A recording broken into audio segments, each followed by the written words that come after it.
Hey, Pastor Jim here, one of the pastors here at Carlisle United Methodist Church, Sermon in 3 minutes. Thanks for tuning in. We just started a new series of messages here after Easter. It's called Half-Truths, based on the book called Half-Truths by Reverend Adam Hamilton. It deals with some Christian cliches, phrases that I've said, you've said, maybe you've heard before, that sound like they're in the Bible, sound like they're Christian, but they're really not. And the phrase we looked at this past week was, everything happens for a reason. Yeah, everything does happen for a reason. I mean, our logical, rational minds know that everything does indeed happen for a reason. And it sounds like that might be in the Scripture, and that somehow that's connected to God and the way He made the world, and on it goes like that. The unfortunate thing is that people over the years have kind of taken that phrase and said that the reason things happen, particularly bad things, and even good things in the world, is because it's God's will.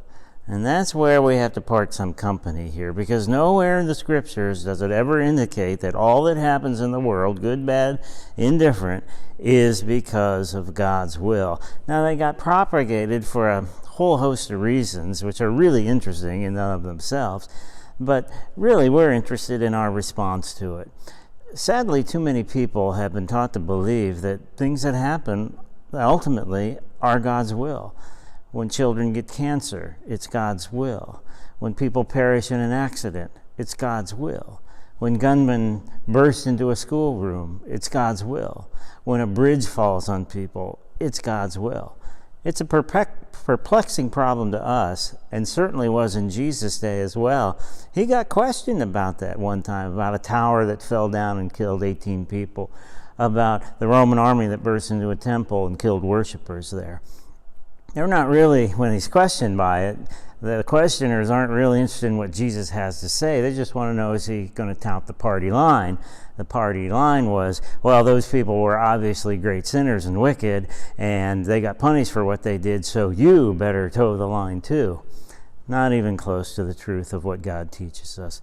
God's heart breaks when bad things happen, and they happen for a whole host of reasons. We live in a fallen world. People make bad decisions. Sometimes we're in the wrong place at the wrong side.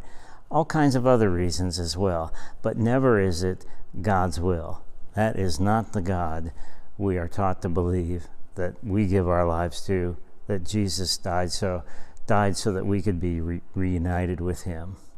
Have a great day. Thanks for tuning in. Sermon in 3 minutes.